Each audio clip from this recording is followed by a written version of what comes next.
Continuando con este capítulo 15, entrando ahora en el tema de la criptografía, es decir, de cómo enviar un mensaje cifrado o camuflado para que solamente el emisor lo pueda ver. En esta transparencia se está mostrando cómo dos entidades, en este caso representado por dos personas, Alice y Bob, quieren intercambiarse el valor de una clave. La clave, que está representada por la letra K, de key, de clave, la quieren compartir, quieren tener entonces el mismo valor de la clave. Como la emisión de esa clave, la transmisión del mensaje donde va a ir la clave es un medio inseguro y puede ser robado, entonces tienen que crear un método para que se pasen la clave sin que nadie se entere cuál es su valor.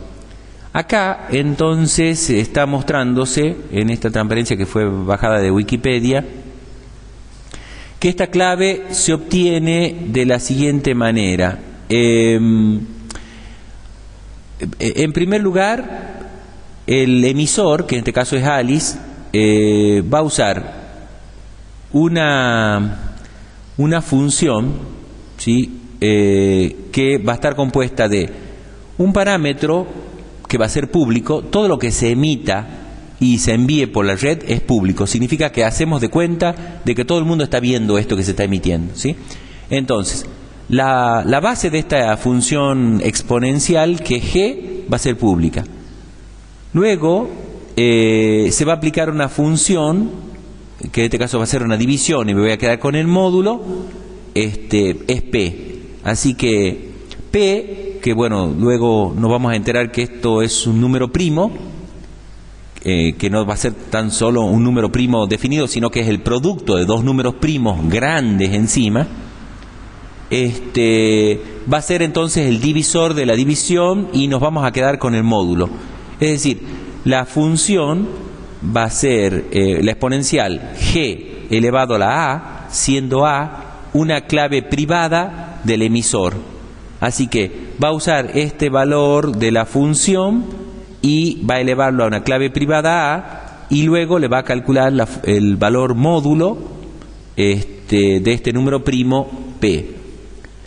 A eso entonces va a ser lo que voy a enviar. Voy a enviar entonces en el mensaje la base del exponente, el número primo al cual le voy a aplicar una función mod y el resultado de esa función. Recuerden que cuando yo divido un número grande en un módulo, el resultado, o sea, el resto, va a ser un número pequeño. Que esto sería como una especie de función hash, ¿sí? Estoy aplicando como si fuese una función hash y entonces estoy enviando el resultado. Claro, saben de que si a un número grande lo divido en un número pequeño, o sea, el divisor va a ser un número relativamente pequeño frente al dividendo, el resto va a ser un número que oscila entre 0 y el valor del divisor. Entonces estoy achicando mucho el ámbito. Por lo tanto, si yo estoy enviando el valor de G, el valor del divisor y el resultado, bien, ¿cómo llego a este resto? ¿Qué es lo que estoy enviando? Puedo llegar con muchos números. Y ese es el tema. La base de esta encriptación es que yo puedo haber llegado a ese resto con infinitas posibilidades hacia arriba. Porque ¿cuántos me dan el mismo resto? Muchos números, muchas divisiones, muchos dividendos, dividiendo sobre este valor, me dan el mismo resto. Entonces ahí está lo difícil de encontrar el valor de la clave esta, que yo sí la debo guardar. Esta clave que es privada, la clave A minúscula, es privada y solamente la conoce Alice. Bob no conoce la clave de Alice. Cuando llega del otro lado, Bob entonces recibe el valor G de la base del exponente, lo recibe a P como módulo, o sea, como el divisor, y luego le aplica su propia clave privada B, ¿sí?, que la eleva a la base y le aplica la función mod P. Eso entonces hace que se calcule un valor de la función hash, que en este caso es b larga mayúscula, y ese valor b luego va a ser enviado hacia A, pero por otro lado Bob va a descubrir el valor de la clave que le quería enviar Alice a través de el valor A, que ha sido el resto de la división, elevado a la B, que es privada, mía, aplicado el módulo P. Y ahí él descubre que la clave que le querían mandar es K. Al revés, digamos, Alice, cuando recibe B larga mayúscula, lo eleva a su clave privada A, le aplica la función mod P y entonces comparte la misma clave. Esto, que parece magia, digamos, tiene su demostración aquí abajo. Entonces dice que el valor a que yo llamo K, que es A elevado a la B, que es lo que aparece aquí en lo que el cálculo que hace Bob, mod P es igual a una distribución, ¿sí? Porque ahora en vez de poner A, ¿qué pongo? G elevado a la A, mod P, ¿sí? Reemplazo A mayúscula por G elevado a la A, mod P, y a eso lo elevo a la B. Al elevarlo a la B, hago distributiva y entonces hago que va a ser el producto de las potencias de G elevado a la A por B, mod P. La función mod aparentemente digamos, es exactamente igual que le aplique el exponente B. Por lo tanto, esto queda acomodando las operaciones, G elevado a la B, mod P elevado a la A, que eso G elevado a la P a la B mod P no es otra cosa que B larga mayúscula. Por lo tanto, llego a la conclusión de que B mayúscula elevado a la A mod P también resulta ser la K de clave. Así que A elevado a la B mod P es igual a B elevado a la A mod P. ¿Sí? Con eso, ambos comparten la clave sin que se la haya enviado. Por lo tanto, no hay riesgo de que alguien me haya robado la clave en la transmisión. Si el sistema falla, es porque Alice comunicó su clave o porque Bob comunicó su clave. ¿Se dan cuenta? O sea, reveló el secreto. Bien, eso es uno de los digamos, de los posibles, una de las posibles ventajas de la criptografía. Poder compartir una clave para que luego sea usada, no sé, para algo. Por ejemplo, una de las formas que tiene de encriptar es usando encriptación simétrica, en donde tanto la encriptación como la desencriptación es usando la misma clave. Entonces, si nos hemos puesto de acuerdo en usar la misma clave antes de empezar a transmitir, bien, vamos a usar una modalidad de encriptación simétrica, ambos tenemos la misma clave. Bueno, esa clave no ha sido necesario que nos juntemos físicamente para decirle al oído, mira, la clave es esta, guardala. No, capaz que él está en China o está en un lugar lejano del mundo, así que yo es como que le estoy enviando la clave encriptada en esa función hash para que el otro también la use luego cuando le aplique la función de desencriptación, ¿sí? Así que estamos mostrando en esta transparencia cómo puede haber una comunicación segura sobre un medio inseguro. El medio inseguro es cuando ya salgo a la red.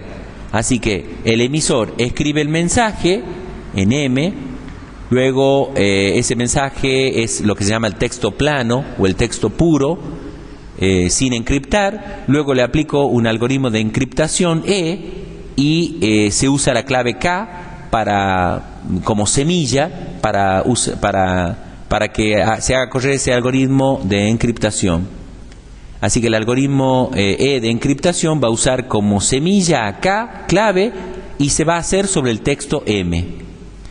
Eso que aparece ahí, como C igual al algoritmo de encriptación E sobre la clave K, usando como semilla la clave K sobre el mensaje M, es lo que se envía en la red. Ahí va el texto cifrado. Aquí va el texto cifrado o camuflado o encriptado. El atacante lo puede ver, pero bueno, él ahora tiene que tratar de deducir cuál es el mensaje. Y ahí está el secreto en que la deducción le puede llevar mucho tiempo. El canal es inseguro, como dice esta transparencia. Ellos previamente han hecho una compartición de clave, se han intercambiado las claves, como aparece aquí. ¿Sí? Al llegar del otro lado, entonces se aplica un algoritmo de desencriptación o de descifrado, al cual se le aplica la semilla K, y logro descubrir el mensaje M después de desencriptar con la misma clave. Entonces ya tengo el texto plano y va a ser recibido por el receptor. Esto es entonces lo que dice esta transparencia, que tanto la función de encriptación como la de desencriptación usan la misma clave. Esto es un método que se usaba antes, encriptación simétrica, significa porque tenemos la misma clave para encriptar que para desencriptar, pero bueno, así tal cual ya no se lo sigue usando, es muy fácil de descubrir, así que lo que se usa es un método que se llama triple, o sea, triple B, 3 veces hago esa operación de función que va a encriptar. Lo hago 3 veces de manera de darle cierta seguridad, mayor seguridad que la que tiene de hacerlo sobre una sola vez. Bueno, este método lo que hace es tomar el bloque de datos como mensaje que quiero transmitir y a ese completo encriptarlo, o sea, aplicar la función de encriptación. Lo que dice esta transparencia, que también el gobierno de los Estados Unidos ha recibido como posibilidad de encriptación un método avanzado, pero bueno, no está tan difundido, ¿no? Y por último, también se usa este método RC4, la R es del apellido de un científico, Rivest, que bueno, ha ido diseñando distintas versiones, la 3, la 4, la 5, porque cada vez que sacaba una versión, al poco tiempo ya aparecía un hacker diciéndole, ya descubrí tu clave, ya descubrí el método. Así que bueno, lo que iba haciendo esta persona en su empresa, porque además tiene una empresa de seguridad informática, era darle un poco más de seguridad. Por ejemplo, aquí, digamos, el secreto o la seguridad de usar encriptación simétrica está en el tamaño de la clave. El tamaño de la clave, en este algoritmo original era, qué sé yo, de 56 bits. Hoy se están usando algoritmos que usan semillas de clave, el valor de 512 bits, 1024 bits, ¿sí?, de semilla de clave. Así que en eso se especula que el tiempo de desencriptación, por más que se llegue a conocer, va a ser mucho. Por lo tanto, bueno, ya es un mecanismo efectivo para transmitir mensajes. Así que se especula que el tiempo de cómputo de una máquina rápida haga que se demore mucho en desencriptar un mensaje. Este algoritmo, el RC4, que yo hace rato decía que bueno, ha sido inventado por un científico, Rivest, se usa como algoritmo de descifrado de flujo, porque cuando yo estoy enviando datos hacia una red, están pasando por la placa de red, y entonces en ese momento al flujo de bytes que están enviándose hay que encriptarlo a medida que va pasando, y eso es lo que hace este algoritmo, ¿no? No espera que se paquetice o que se abloque y entonces recién a eso enviarlo, sino que a medida que van pasando los bytes, lo va encriptando. El algoritmo más seguro que se usa es el llamado asimétrico, en donde la clave que usa tanto el emisor como el receptor está compuesta de dos valores. Uno que es la clave pública y otro que es una clave privada. La clave pública es la que yo voy a enviar por el mecanismo de la red, y se supone que esto va a ser conocido por todo el mundo. En cambio, me guardo una clave privada, que es la que me va a servir para encriptar o desencriptar cuando alguien me esté mandando un mensaje. El algoritmo más usado es el RCA. También son siglas de 3 autores, entre estos nuevamente Rivest, aparece a la cabeza y estos son dos científicos más que también trabajan en el MIT, ¿sí? Así que la forma más segura de hacer una comunicación encriptada es a través de usar un algoritmo asimétrico de clave. Dice en esta parte de la transparencia que la eficiencia del algoritmo se basa en que no hay maneras rápidas de conocer o de factorizar, de dividir un número grande en sus factores primos, porque justamente son números primos los que se han usado como componentes para armar un producto de dos números primos. Vamos a ver entonces en esta transparencia que a partir de un algoritmo de encriptación con clave del emisor, ¿sí?, de encriptación KE, y trabajando con un número primo n, que es el producto de dos números primos, P y Q, enviar este mensaje va a ser desencriptado del otro lado con el algoritmo de desencriptación con su clave privada KD y también usando este mismo número producto de dos primos, ¿sí?, que son números grandes. El algoritmo de encriptación no necesita mantener, sí, aquí dice que el algoritmo de encriptación no necesita mantenerse en secreto y puede ser diseminado ampliamente. Es decir, esto va a ser público. Esto es lo que se conoce como clave pública. En cambio, el algoritmo de desencriptación es lo que se conoce como clave privada. Vean que se le llama clave no a un valor, sino a una función.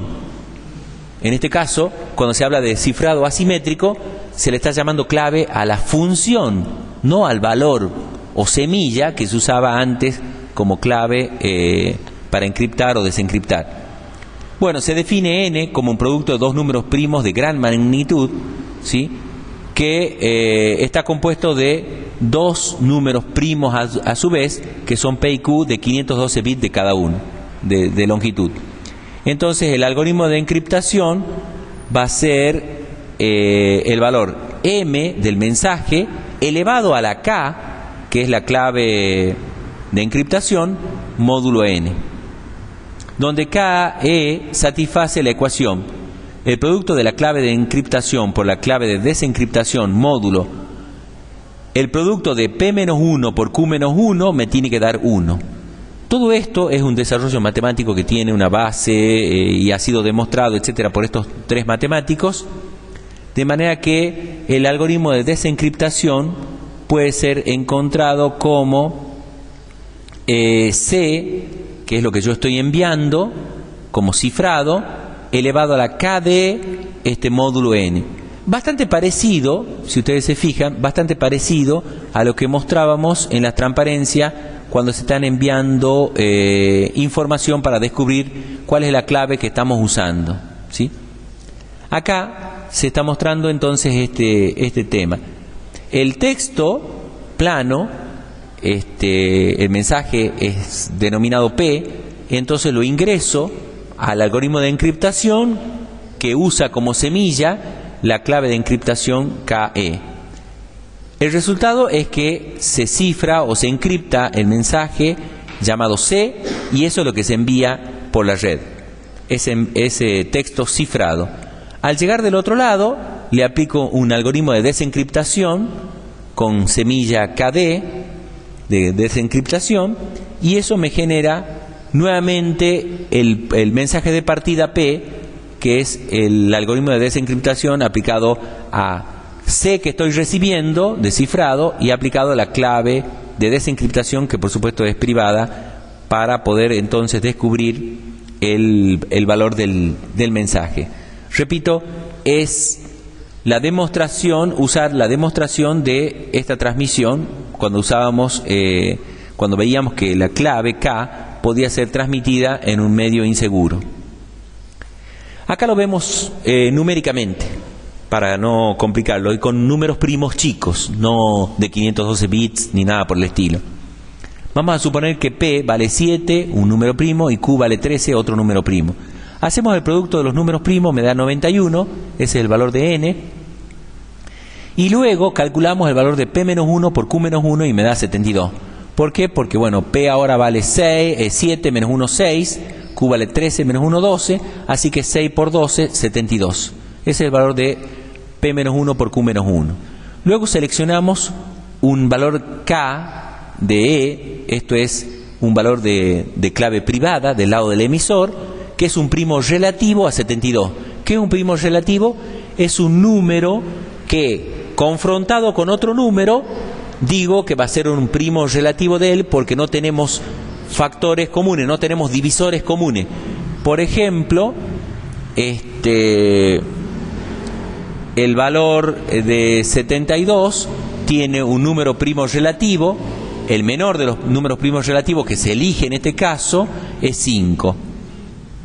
¿Por qué? Porque entre 5 y 72 no existen divisores comunes. No existen divisores comunes. El divisor común que existe obviamente es 1, pero bueno, 1 no está catalogado como número primo. Los números primos arrancan desde 2 en adelante, ¿sí? Así que aquí el número primo 2 no es primo relativo porque es divisible, 72 es divisible en 2. 3 tampoco es un número primo relativo de 72. ¿Por qué? Porque 7 más 2 es 9, 9 es múltiplo de 3, entonces 3 es también divisor de 72.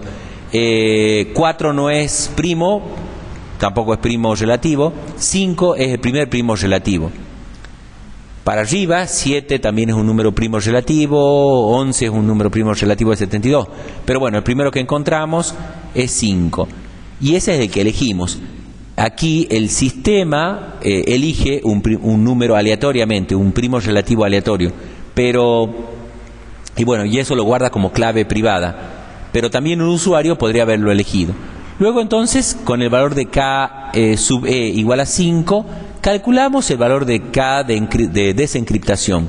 ¿Cómo lo calculamos? Bien, despejando KD, ¿sí?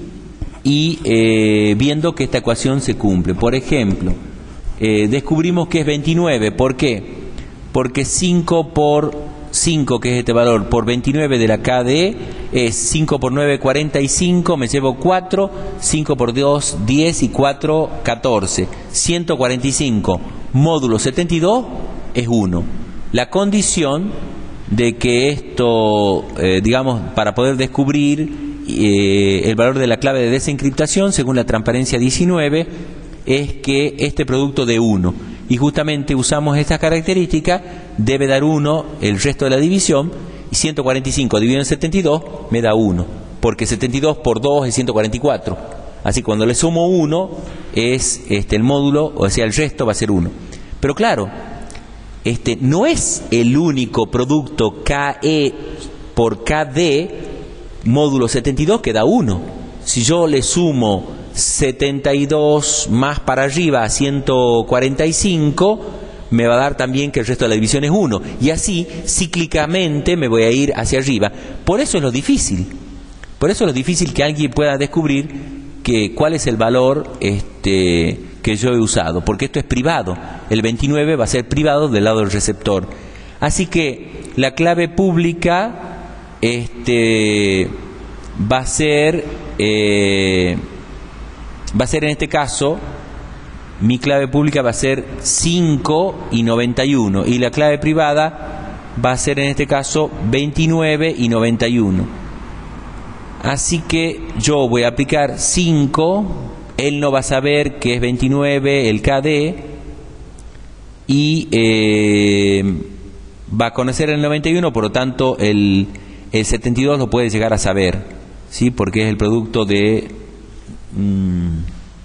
Bueno, no sé si va a ser fácil. Aquí va a tardar bastante en descubrir cuáles son los números que multiplicados por sí mismo me dan 91, porque en teoría este es un número primo grande. Al cifrar el mensaje 69 con la clave pública obtenemos el mensaje 62, que en realidad es un mensaje cifrado 62 que puede ser decodificado por el receptor utilizando la clave privada. la ecuación, tengo entonces el mensaje que es 69, volviendo a la transparencia, 69 elevado, ¿dónde tenemos? 69, ese es el mensaje, 69 elevado a la clave pública, KDE, 5, módulo 91, me da 62. ¿Sí? ¿Qué es lo que ve el intruso? El intruso o el atacante lo ve pasar a 62. Él ve pasar 62. ¿Qué ve también? Ve 5, que es clave pública, y ve 91. Lo que no sabe, lo que no puede llegar a saber es el mensaje 69. Bien. Luego, del otro lado, el receptor al mensaje cifrado 62 lo eleva a su clave privada 29. Lo eleva a su clave privada 29, le aplica el módulo 91 y el resultado es que se queda con el mensaje que era 69. 69 es lo que se quería enviar. Esto aparece con números. Y uno puede decir, bueno, pero si yo no quiero enviar número y quiero enviar texto, no hay ningún problema. Cualquier letra traducida en código ASCII es un número. Así que esto va a ser una cadena binaria y puede llegar a ser encriptado y enviado y luego desencriptado y traducido de ese código binario a ASCII y de última entonces ya tengo la nota o el texto que quise enviar. ¿Qué otra cosa más se puede decir con esto? Es que, fíjense los números. 62 elevado a la 29. Hay que multiplicar 29 veces 62. Es un número tremendamente grande. Con números primos pequeños estamos haciendo semejantes cálculos, ¿sí? Así que, ¿cómo va a producirse esto? Bueno, yo... Si soy el receptor, tengo que enviarle mi clave pública al emisor. Ese 5 y el 91 le estoy enviando al emisor. El emisor, en base a mi clave pública, arma con el mensaje que me quiere mandar. Al mensaje lo eleva a mi clave pública, le aplica el módulo 91 que también es público, y entonces viaja a 62. Y yo, que ya le envié la bandeja, esa bandeja que le estoy enviando para que él me mande el mensaje, es mi clave pública, él ha usado mi clave pública, así que yo cuando venga el mensaje cifrado, le aplico mi clave privada, lo elevo a 29, módulo 91, y saco el mensaje que él me quiso enviar. Es importante que yo le envíe la clave pública a él. Bueno, y yo al enviar la clave pública también le estoy enviando la clave pública al atacante. ¿Sí? Así que él también conoce. Bueno, aquí está en la transparencia, usando el método RCA de encriptación asimétrico. Yo escribo un mensaje, me da 69, el valor 69 es el texto plano, le aplico la clave pública 5 que me envió mi receptor, módulo 91, me da un resultado 62, envío 62, y del otro lado él ahora le aplica la clave privada 29, que va a ser usada como exponente, módulo 91, y me va a dar como resultado 69, que es el texto original, el mensaje original que él me mandó. Así que lo que dice esta transparencia es que el cifrado simétrico se basa en transformaciones que le hago a la clave, ¿sí? Así que si yo quiero que esto sea seguro, le hago una transformación, 2 transformaciones, 3 transformaciones, voy cambiando, y entonces el otro le va a costar más hacer todas esas transformaciones. Estoy jugando con el tiempo en el cifrado simétrico. En cambio, digamos, en el cifrado asimétrico, yo me baso en funciones. Ahora, la prueba que él va a tener que hacer para descubrir es probar con una función, con otra función, con otra función. Esto es como que yo tengo un valor y igual a f de x. Si yo tengo una función y igual a f de x, ¿sí? Bien, yo tengo la función que es f, le aplico x como parámetro, o sea, como variable a esa función, entonces estoy enviando I, que es el valor resultado de la función. De nuevo, entonces repito, creo que no tengo una transferencia de eso, pero bueno, me refiero que si yo tengo un valor de si yo tengo la función, conozco la función y le aplico X como variable, como única variable, puedo calcular I. I es lo que envío para el otro lado. Entonces lo que ve pasar el atacante es el valor de I, que es el resultado de haber aplicado la función. Cuando llego del otro lado, ¿sí?, el verdadero receptor que conoce el valor de F le puede aplicar la F-1 y entonces calcular, digamos, la inversa, por hablar, digamos, rápido para poder entender. Yo puedo entonces descubrir el valor de X. Pero el otro, que ve pasar un valor, que es el resultado de una función, no sabe si la función es lineal, si es cuadrática, si es cúbica, si es polinomial, etcétera, etcétera. Así que, en el caso del cifrado asimétrico, lo que se guarda como secreto es la función que se le aplica. En el caso del simétrico, lo que se guarda como secreto son el valor de las claves, o sea, el valor de X. ¿Se dan cuenta? Bien, pero la función el otro la conoce. Lo que pasa es que tiene éxito el simétrico porque esa función es muy complicada y le va a llevar mucho tiempo descubrir el resultado. Bueno, la conclusión es que estos algoritmos, tanto de cifrado como de descifrado, sobre todo de descifrado, de asimétrico, perdón, estos algoritmos de cifrado asimétrico, no se emplean para grandes cantidades de datos, porque si no sería muchísimo el tiempo de encriptación y de desencriptación. Entonces lo que se hace es paquetizar en pequeña cantidad de datos y a eso se lo cifra y se lo envía. De manera que no se demore tanto en desencriptar ese mensaje, ¿sí? Autenticación. La autenticación es uno de los subproductos, una vez más, decíamos, de la encriptación. ¿Por qué? Porque me sirve para autenticar la persona que dice ser que es a través de la emisión o recepción del mensaje, ¿sí?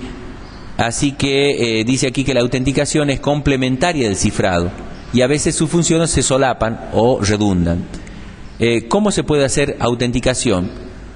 La autenticación aquí se muestra que para un mensaje M que yo quiero enviar, una computadora puede generar un autenticador, en el sentido de que va a generar una función que solamente yo la conozco y digamos, al aplicarle la verificación del otro lado, ¿sí?, esta función B de verificación sobre una clave K al mensaje que me acaba de pasar, con el autenticador que también me acaba de pasar, yo verifico que esto es verdadero.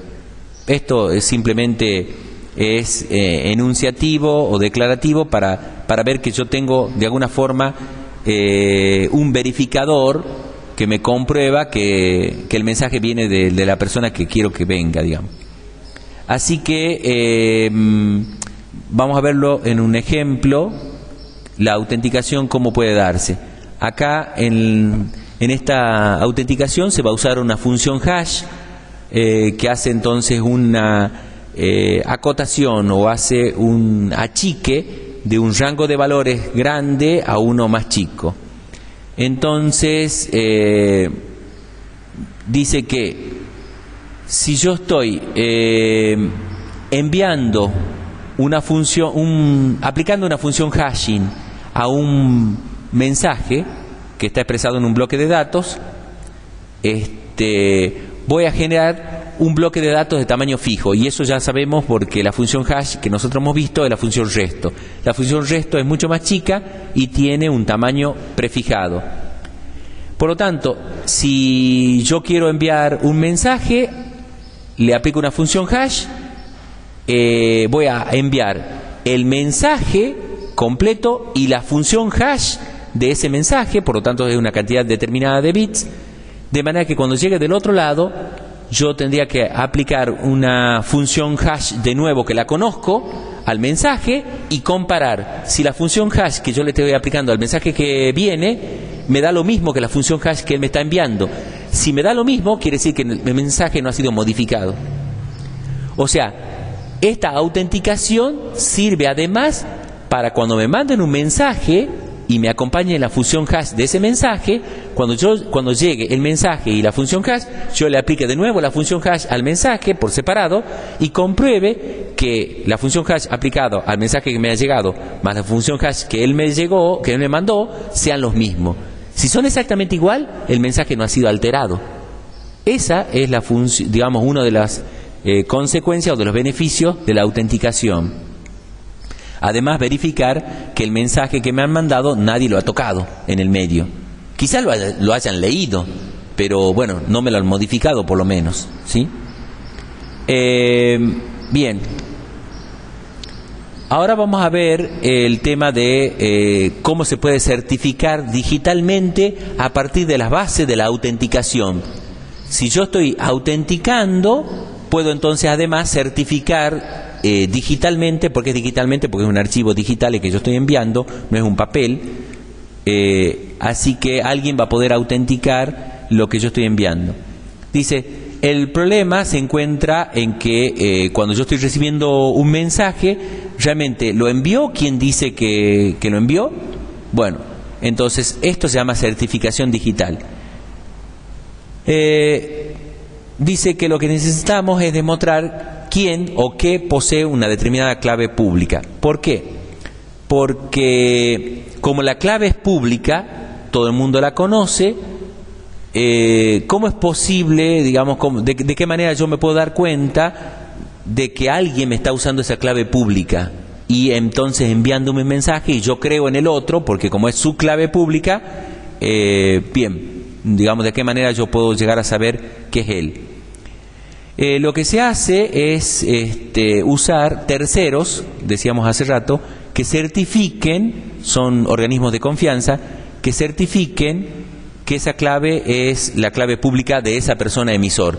Entonces se usan empresas, compañías que tienen cierta prestancia, y entonces en los servidores, ¿sí?, se guardan esas claves que son públicas. Así que todo el mundo tiene acceso, pero sabemos que no se va a modificar esa clave pública porque están en estos organismos de confianza. Así que ellos garantizan el guardado de mi clave pública va a estar en un lugar seguro y va a ser certificado por ellos mismos. Vemos en esta transparencia cómo sería el procedimiento. El procedimiento sería el siguiente. Cuando yo quiero enviar un mensaje, ¿sí?, esto es un texto, hacia un receptor, entonces lo que hago primero es aplicarle la función hashing a ese documento. El documento puede ser una hoja, 2 hojas, 10 hojas, 1000 hojas, ¿sí? La función hashing tiene como característica que siempre me devuelve un mensaje, o sea, siempre me devuelve un tamaño hashing que es fijo, está acotado y depende del valor del resto. Eso ya hemos visto, de que si yo le aplico un divisor, siempre la división me da un resto que oscila entre 0 y el divisor menos 1. Así que por lo tanto, el código hashing que se va a averiguar tiene un tamaño determinado. Si el origen, o sea, el dividendo de la función hashing es más chico que el divisor, se rellena con dígitos para obtener un tamaño fijo de la cantidad de bits que tiene que tener el código hashing. Si es más chico, se rellena. Si es más grande, siempre está acotado a un valor determinado de cantidad de bits. Luego, ¿qué se hace con ese código que ha sido aplicado a la función hashing? Se lo cifra, o sea, se lo encripta con una clave privada. Encriptado, ya se genera entonces un valor C descifrado del hashing, ¿sí? Y está en condiciones ahora de enviarse al receptor. El organismo de certificación, ¿sí?, este tercero, esta empresa de confianza, dice mi clave pública. Entonces, mi clave pública se va a enviar con, digamos, mi clave pública además no es que se va a enviar, sino también es conocida por el receptor, está firmada por este organismo de confianza, así que lo que se va a enviar son los datos que yo quise enviar con esa certificación de clave pública y esta firma digital que resulta de encriptar el código hashing del mismo texto origen. y esto se envía simultáneamente. Van los datos y va la firma digital. Eso es lo que se llama datos firmados, ¿sí? Que es un conjunto entonces de dos archivitos, el archivito de origen y el archivito cifrado del código hashing que yo le apliqué a esos datos. Del otro lado, entonces, recibe el receptor estos datos firmados. Y lo primero que hace es separar lo que dice que son los datos de la firma digital, o sea, de la aplicación del cifrado del código hashing que se envió. Entonces, ahora lo que hace es trabajar con los datos, por un lado, originales que acaban de ser recibidos, y le aplico la función hashing, que solamente yo la conozco, ¿sí? Como receptor. Esa viene a ser mi clave privada, la función hashing, que yo solamente la conozco. Y por otro lado, desencripto la firma digital, ¿sí? Y logro el código hashing, el valor hashing que también se calculó en el momento de la emisión. Si el código hashing, ¿sí? Si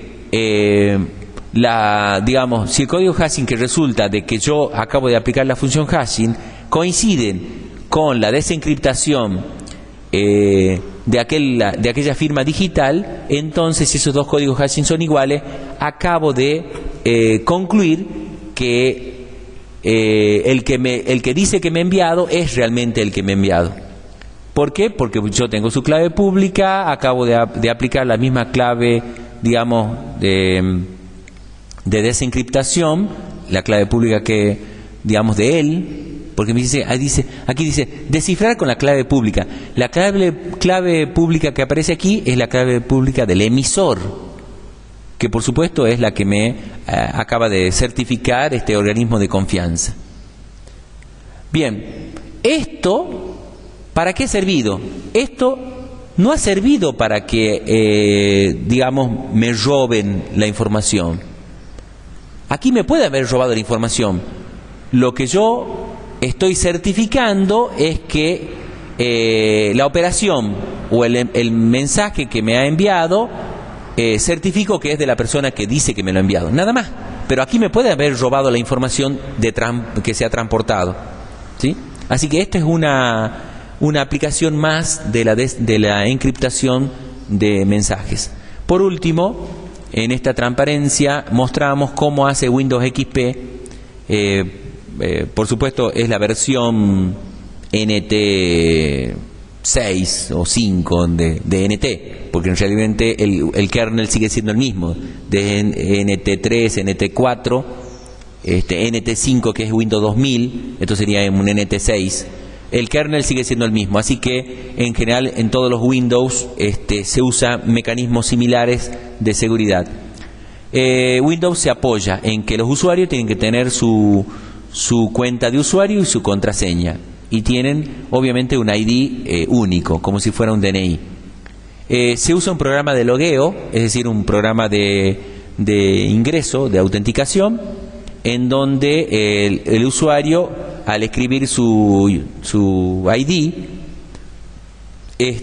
genera un token. Ese token es un objeto con los permisos que tiene ese usuario. Ese token lo va a acompañar, digamos, en la sesión al usuario. Y ese token es el que se va a transmitir en cada proceso y se va a controlar en cada proceso que el usuario vaya a crear. Así que en el token está el objeto o el paquetito con todos los permisos que tiene ese usuario. Así que cada proceso recibe una copia del token, esto es de los permisos. Por lo tanto, cada vez que el proceso intenta acceder a un recurso, se revisa su token y se dice, ¿este permiso para acceder a este recurso está permitido? ¿Está guardado en el token? Sí, bien, pase. No, bien, entonces se termina el proceso. En realidad, el proceso Windows, como lo que planifica y ejecuta, son hilos, pero bueno, digamos, el receptáculo o el envase se llama proceso. El proceso es el que cuenta con los permisos y los hilos de este proceso son los que en su ejecución van a intentar usar esos tipos de permisos. Por eso es que Windows además usa, dice, un modelo de sujeto. En En realidad ese sujeto es como si fuera un objeto que va a acompañar a estos procesos que se van a ejecutar. Y por otro lado, eso es del lado del usuario y del lado del proceso, token, que sería como una lista de capacidades.